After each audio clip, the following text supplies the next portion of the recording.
Morning, everyone. Can you hear me? I can hear you, Lori. Awesome. Congresswoman Strickland, it's so great to see you. Hi, everyone. My name is Lori Waltier. I'm Vice President at the Puyallup-Sumner Chamber of Commerce. We're so delighted to have Congresswoman Strickland here with us today. Our CEO, Tara Doyle-Enneking, is having a few issues this morning, and she asked me to step in to at least get our meeting going. She'll be joining us in a few. But other than that, I just want to say welcome and thank you all for being here after Labor Day. I know that's sometimes a tough wake-up call the Tuesday after Labor Day to come to GAC. So thank you again for being here. I'm going to just go ahead right now and kick things off with the Congresswoman.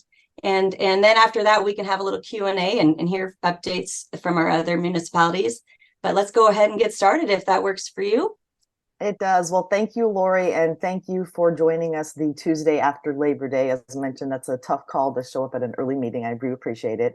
I just wanted to give you all an update on some things that we've been working on, funding that we have directed toward the Puyallup-Sumner communities, and then, of course, the best part, just to take your questions and gauge how things are going for you all in the business community. So, overall, I would say that we had a pretty good session in Congress directing money to local communities. We know that for, State Route 167, the very, very big infrastructure project, there are two streams of revenue totaling about $10 million coming this way to help complete this long-standing project. Canyon Road has received nearly $2 million to improvements in one of our fastest growing corridors. I did introduce the Economic Injury Disaster Loan Relief Act to at least delay collecting interest on those loans as they're being paid back. And then also, too, with some of the community funded projects, I did secure nearly $3 million for the Stewart Road White River Bridge in Sumner. The Pierce County Metro Dive Team, which is part of the Pierce County Sheriff's Department, got about $250,000 for a next generation dive underwater boot. In English, this means it allows them to go diving underwater to recover, sadly, bodies and things that are generated to crimes. The other thing we did was got $800,000 to the City of Fife Sheffield Trail to complete that. And then we did get some food lockers money for Bonnie Lake. And so those are just some of the things that we have been working on as well. I am acutely aware that crime is something that is still a concern to our business community. And coming from local government, I know that is primarily a local government issue and state issue, but we're doing what we can at the federal level to provide support to what you all plan to do here on the ground. And that includes combating organized crime that happens in our big retail stores. I visited Home Depot last year, and they were talking about some of the challenges of organized crime coming in there to steal large, high-ticketed items. And then also, too, just making sure that, people feel safe coming to work as employees, your customers feel safe as well. And so doing what we can to support law enforcement.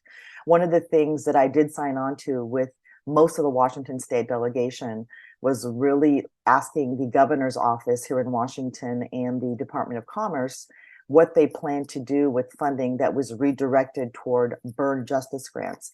And to give an idea of what those grants are, police departments often work together in multi-jurisdictional task forces. So that could include state government, federal government, local law enforcement, and they work on solving big crimes. In Steilacoom, for example, there was a big crime ring bust that took place where they secured tons of fentanyl, guns, and money. And this was tied to a prison gang and a drug ring that was operating out of there. So really asking the governor's office if they plan to redirect that spending, what are they going to do to replenish it so that law enforcement has certainty about how they can fund some of those efforts? But I know that, it's a challenging time for businesses coming through the pandemic. We don't just blink and recover because we say it's over. There are lots of challenges, but I know workforce is one of them. I know that making sure that we have adequate childcare and elder care for people so they can get back into the workforce is very important. And that's doing what we can to really tighten up the supply chain. So those are some of the things I've been working on. As a former chamber executive myself, I understand some of the challenges you face, but more than anything, I want to hear from you all, hear how you're doing, and hear how I can support local efforts. So thank you for letting me be here today, and I'm happy to open up the floor. Well, thank you for being here today. And I know Tara's going to try to join with us, so apologize for her not being here today if anyone's just joining, wondering where Tara is. And it is a little bit light today. being a Tuesday after the holiday, but I'm sure some of you have questions for the Congresswoman. I'm just going to go ahead and let you ask your questions if anyone would like to do so.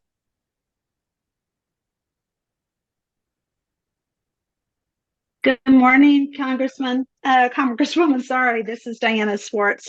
Really appreciate you coming in and talking to us, and especially for all of those efforts against all of the issues that we're having as far as crime in the retail world. We own Daffodil Bowl and Fitness Quest. I'm curious as to what you predict as far as the credit card swipe, where that's headed. I know there's a huge push behind that to get those rates capped. It's the third largest expense that businesses have. So would like your input on that. Great. Well, thank you for that question. When I was in DC in July, I had a visit from a couple of local retailers in the 10th district. And, as you mentioned, the national push to try to add competition to the credit cards that merchants get to use, because we know that it's controlled by two companies and they have control over how much they charge interest. And one of the retailers, Diana, told me that she spends $80,000 a year on credit card fees. And that's someone she can't hire. It's benefits for workers to retain them. And so I'm acutely aware of this issue. So, when I get back to Washington, D.C., I'm going to have my legislative team look into it. And I believe that the best solution is one where everyone comes to the table. I'm a fan of competition because I think at the end of the day, the customers and consumers get a better product, but I'm acutely aware of this issue and how lack of competition keeps those rates high and it's hurting retailers and merchants.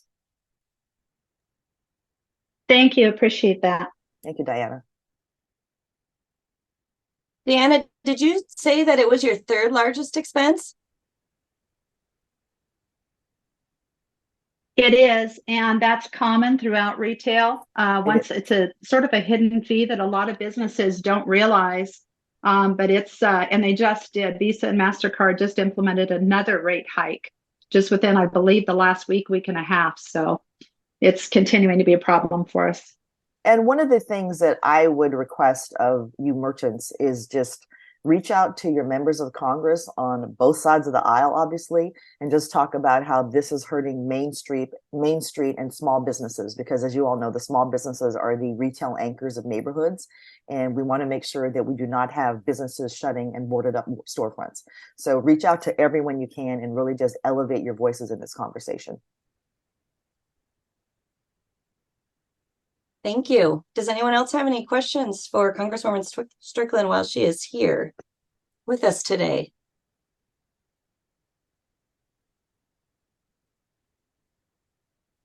Well, this is surprising. Well, there's one. Okay, somebody unmuted. Okay, good. Hi, it's Deanna Largent with the Chamber of Commerce. It's really nice to see you, Marilyn. I get all your updates, I get all your letters, and thank you so very much. What do you find the most difficulty right now in moving from aisle to aisle and getting cooperation from both sides on really important issues around states and the country, that everybody's in a major fight and we don't seem to get anything done? Yeah, that is an unfortunate reality, Deanna. And let me try to give you some good news and then the not so good news. So, when you look at how they portray things on television, everything looks so horrible and divided and we all hate each other's guts. And, that makes clicks and drama, right? People love a drama. The reality is most people do want to try to work together, but it's hard to do because there is a very slim majority and it allows a small group of people to basically hold the country hostage. And so what we're trying to do is find points of common ground and move things forward. We have a large military population in the 10th Congressional District, both active duty and retired. And the National Defense Bill actually passed out of committee in a bipartisan matter. There was one vote against it.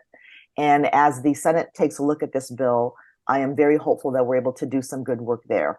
And that's a bipartisan bill. It has always been a bipartisan bill. And some of the things that I have in there include building more housing on base, making sure that the housing allowance that our military families get is large enough, acknowledging that military families move around a lot. And so we want to make sure that spouses have the ability to get licenses in states and also making sure that they can perhaps transfer. So if they work at, for example, a Starbucks in Texas, if they're coming to JBLM, let's make sure there's a job waiting for them. So there's some things that we are working on in a bipartisan way, but good news doesn't make headline news. And so I'm going to admit it's not easy sometimes because it just feels like it's very combative. But again, you know, there actually is some good work happening. And so I'm trying to find ways to work with people across the aisle. I sit on the quality of life panel that Chairman Smith, Adam Smith of House Armed Services put me on, and the chair of that committee is a Republican. And he and I work together, and there's a bipartisan attitude and really focus on, let's not focus on party politics. Let's focus on the job that people sent us to Washington, D.C. to do. And I tell folks that regardless of who has a majority, my responsibility to deliver for my constituents does not change. And so I'm doing everything I can. But Deanna, I will admit, it is not easy at times. I have one other question. Okay. Being at the chamber, and I'm seeing the crisis now for seniors finding affordable housing. Yep. It's really, really tough to see right now, and the chamber be engaged in so many of our lovely areas that have great homes, but they are just pricing all of the seniors out of affordable living. What's the focus there? How can we help? Yeah, I mean, I would say a few things, right? We know that in our market, because it is so hot and there's so many people moving here, we don't have enough housing units to keep up with demand. And that is at every single price point. So when there is hot demand and low supply, what happens? Prices go up. You see houses getting into bidding wars. When it comes to our seniors, however, that's a very different calculation, because sometimes you have senior citizens who are sitting in homes with tons of equity. They sell the house, but where do they move instead if there's no supply, or if the house is just as expensive or more expensive? And so as I think about housing, I think that we have to be very creative about different options. I am a fan of a multi-generational housing. If you have generations of people in your family who can get along, whether through necessity or by choice. I'm also a fan of dormitory style housing, where you have seniors who live together. They may share recreational space, kitchen space, and it's good for socialization. It's good to help people build social capital. And so as I look at housing, I think of what are some creative ways we can do to help our seniors stay safe and securely housed with high quality housing, but also acknowledge the fact that, you know, it's just very, very expensive to do. And so if you all have any thoughts or suggestions, I'm open to it. And then I want to add to another crisis that we have looming is I visited a long-term care center last week in Olympia, and they have such a shortage with staffing right now that they can only, you know, provide so much care for people. And so as we look at our aging population, we have to be very thoughtful about making sure that people can retire with dignity and that they have a place to live. I'm fighting very hard to make sure that Social Security stays solvent. We're doing what we can to get money in people's pockets by reducing the cost of pharmaceuticals, because as you know, people who are older often rely on drugs for chronic disease to try to manage it. And so everything we can do to keep money in people's pockets and reduce the cost of things, and at the same time building more housing. But I admit it is not an easy problem for us to deal with. But I'm hopeful that working with local government and some of the land use rules, we can get more housing built and do it more creatively. Thank you. Thank you, Deanna. I have a question for you, Marilyn. Good morning. Hi, Stephanie. Hi. Okay, so I know we're talking about keeping the businesses safer, giving them some funding potentially for security or cameras or whatever they might need. How do you feel, or where do you see Puyallup's got a big push right now on a new safety building and police support. How do you feel that's going to play in? I just feel like if we can arm the business owners, being a small business owner, that's great. But if I can't get support from the law enforcement to come back me up when my cameras do catch something, what's the point? So what are you seeing there? Do you see any recommendations on how we support the blue, but still make sure our business owners are getting what they need? Yeah, you know, it's a hard thing, Stephanie, because ideally we don't have people stealing from you. So for me, it's a very holistic approach. You know, what is happening where people are stealing? And we know that there is a correlation between people being addicted to drugs and stealing to get drug money. We cannot deny that exists. And so I think it's dealing, you know, head on with the challenge of drug addiction, and that is treatment, It's making sure people don't fall into drug addiction, and then also making sure that you have the tools and law enforcement has the tools to do what they need. I am a fan of treatment because that's how you get people off of drugs and off the streets. But that's not an easy thing to do. And so it's making sure that we're listening to what you say you need, Stephanie, how you would like to interact with law enforcement, and then asking me at the federal level, what can I do to support their efforts? And it's a very complicated problem. It didn't come to be overnight, but that Washington State now has the dubious distinction of having the highest rise in drug overdose deaths in the country as far as the rate it's happening.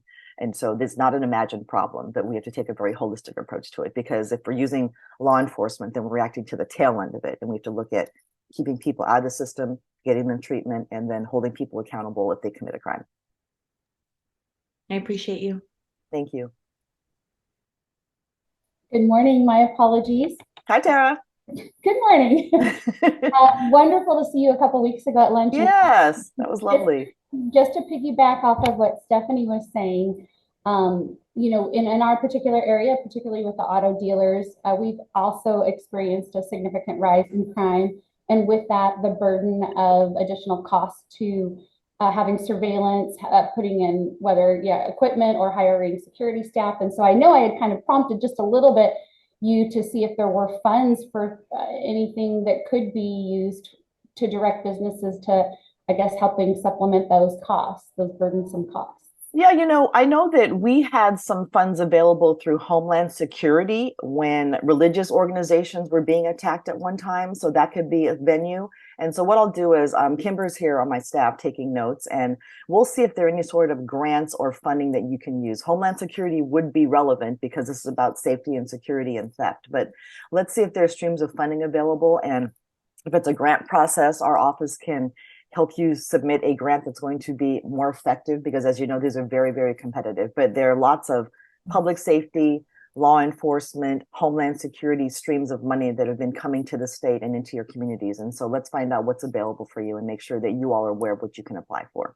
I would also ask too, and I don't have the answer to this, but are your insurance rates being affected when you decide to install cameras? Because that's going to be less of a loss for them. I don't know how that works out, and maybe someone can answer that question. Gosh, it's such a it's definitely a cycle that you get in, because the first couple thefts you definitely turn into your insurance, and so that in itself is jacking it up. But now you stop reporting, and so maybe by putting the cameras in, maybe that helps. But it's a mess. It is. It's difficult, but let's just see if there's some kind of funding out there available. And I say this because the American Rescue Plan, the Inflation Reduction Act, the public safety bills that we passed in last Congress have a lot of money being pushed locally.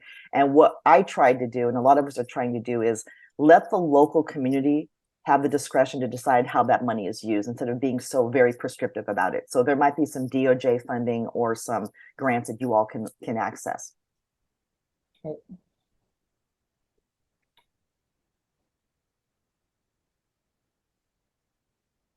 I'm not sure if you got a chance to talk. We spoke a lot about, our workforce solutions. And I know, we mentioned what the chamber might be doing, trying to get some of our young adults out of high school right into some really good skilled labor kinds of opportunities. But on the flip side of that, we still, always go back to that statistic of the U.S. Chamber of Commerce that states for every open job, there's still 30%, less bodies available. We would still and so to fill that void, we talk about creative immigration policies. And I know that's obviously something on the forefront that you are working on. Is there anything that we can do to help support or that we should be talking about? Yeah, I would say this, one of the talking points that I think gets twisted around is that immigrants are here to steal your jobs. And, as we discussed at lunch, Tara, with Andrea, we said, even if every able-bodied American filled every open job, we would still have millions of vacancies. And that is affecting your businesses, everything from the supply chain to agriculture to everything. And so what I would like to see happen is I would love to see the local chambers in partnership with the U.S. Chamber propose a very thoughtful way to address workforce. We're not going to have a comprehensive immigration reform bill in this country because it is just way too controversial and dramatic. But the workforce shortage affects everyone on both sides of the aisle.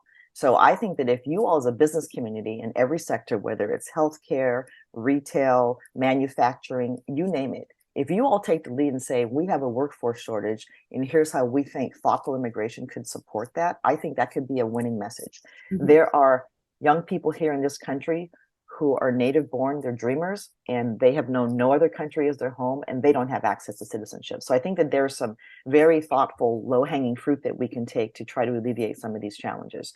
The birth rate is lower, our population is aging, and we're not filling these jobs the way we should be. And so this thing is converging all at once. And at the end of the day, it hurts our employers and it hurts our economy.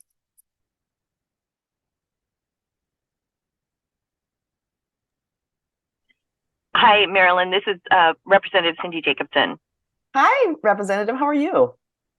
I'm good. I appreciate what you're saying about workforce development, and I appreciate what you're saying about multi-generational housing. Big fan of that in my own life, and I know in yours as well. Yes. And I appreciate the work you've done on licensing and trying to make licenses more portable for military families. That's what we do on the College and Workforce Development Committee that I'm on. We're definitely passing compacts with as many states as we possibly can so that military spouses can get, a job when their spouse comes here. So just wanted to say good morning. Good morning, and thank you for your work on that. Yeah, have a great day. Thank you, Cindy. I see Dave Morell's hands up. Yes, thank you, Congresswoman Strickland. Nice to see you. I appreciate your just being visible and out there in the community. That's really a great thing to see. I kind of wanted to shift gears. We talked about law enforcement, but one of the issues we're having at the county is the lack of correction officers within our jail. And we have a ratio of officer per inmate. We can't exceed that ratio.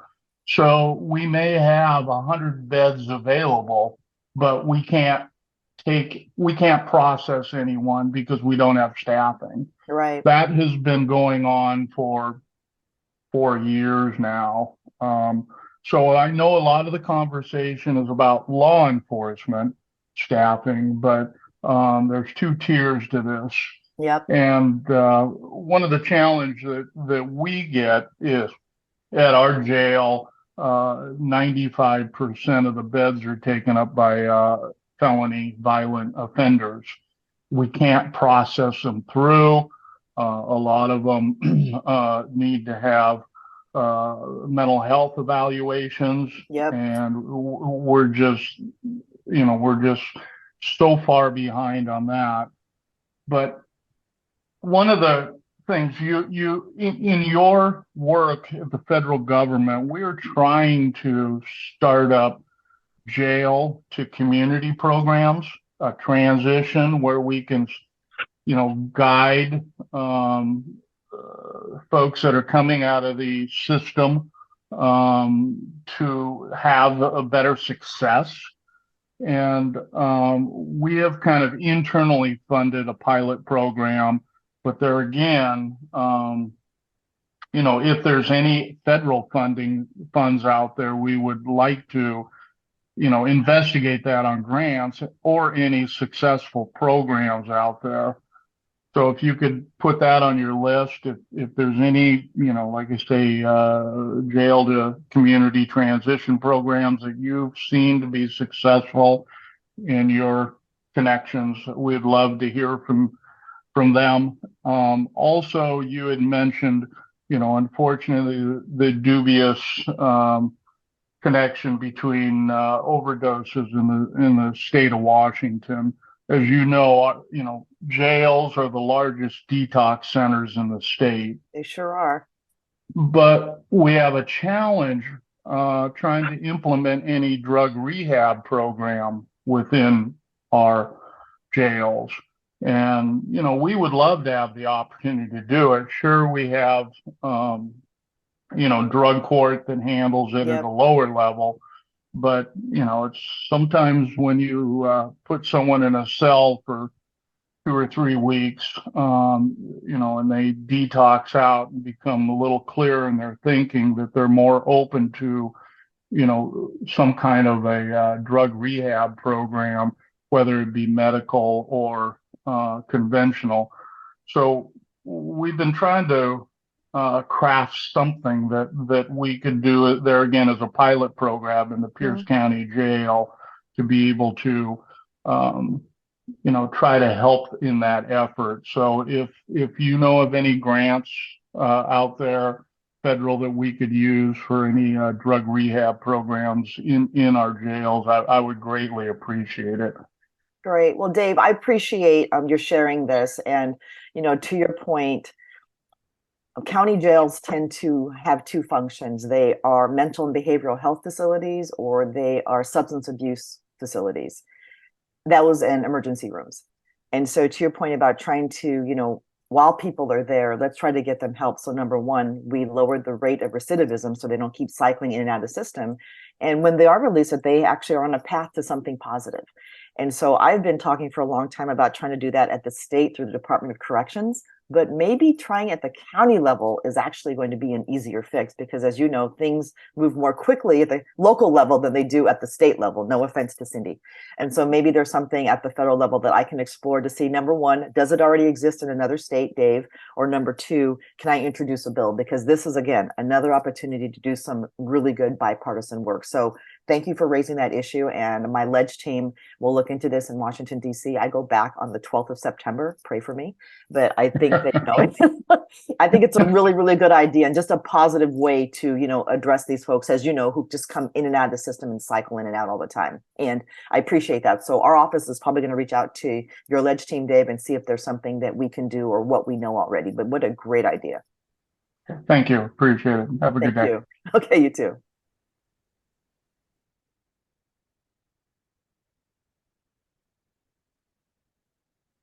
Great. Any other questions for the Congresswoman?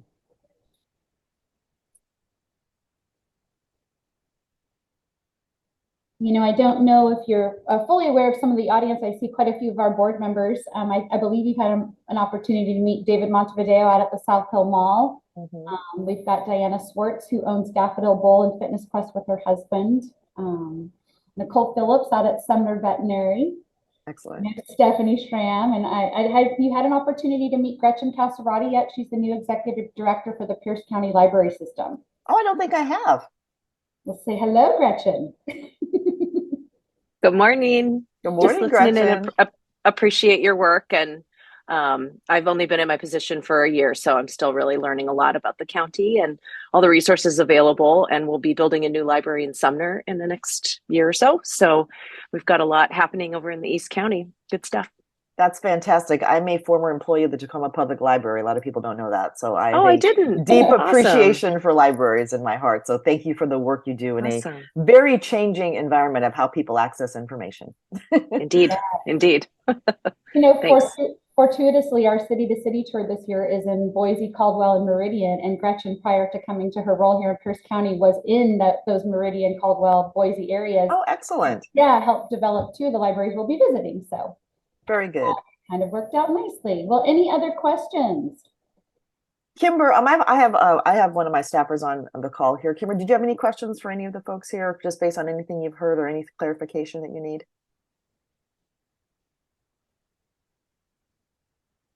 I think you're on mute.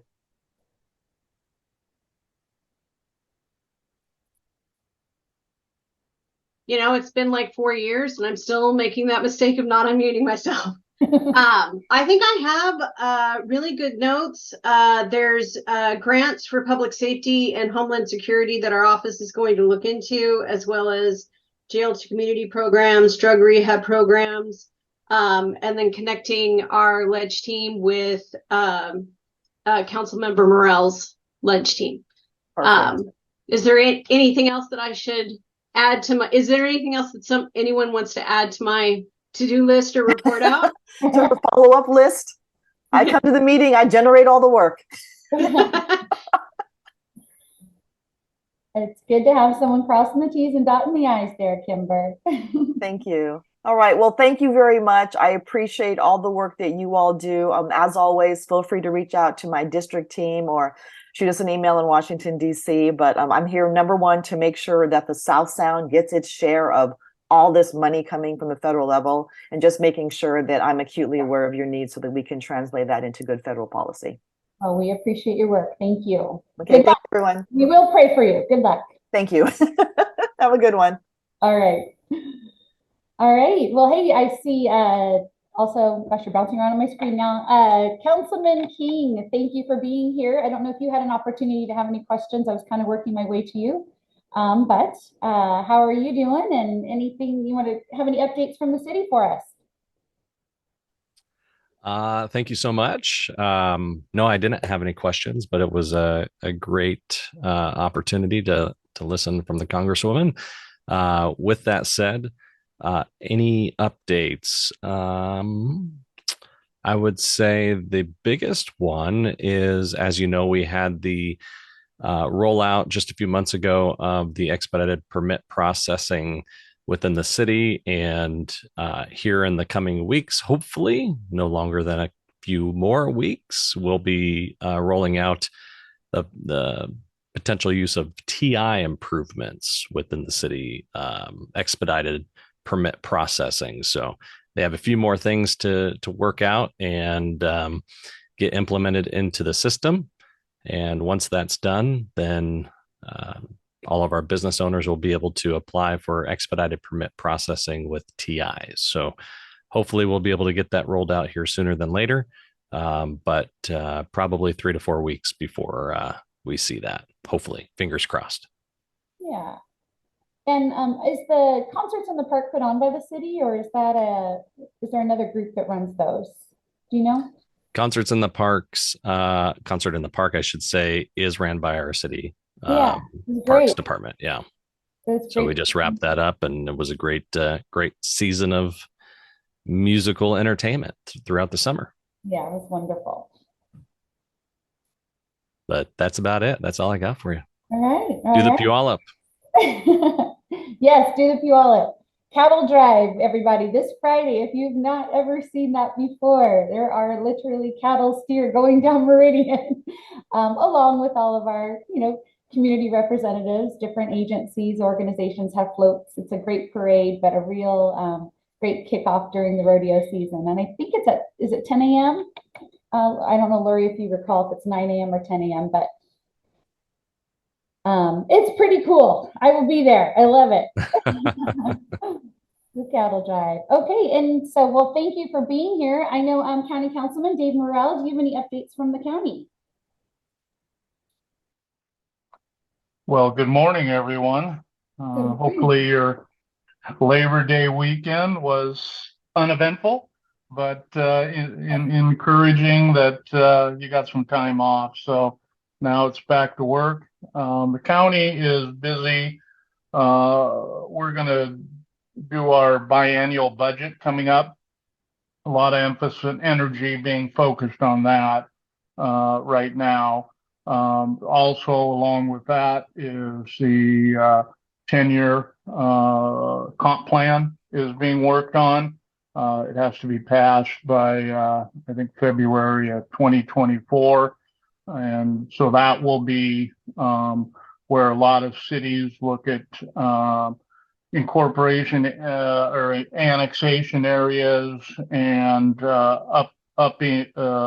basically looking at their land use, their zoning, their housing, and other elements of the comp plan. So that will be a pretty heavy lift as we move forward.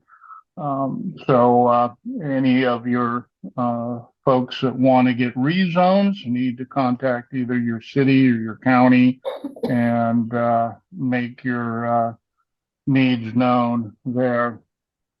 Other than that, just moving forward, obviously priorities with the council is housing, homelessness, and working on economic development. Mainly for me is up in the East Plateau area, the Bonnie Lake, Buckley, 410 corridor. So other than that, living the dream. Well, fantastic. Thank you for being here this morning. Appreciate it. So anyone else have anything to pop in on?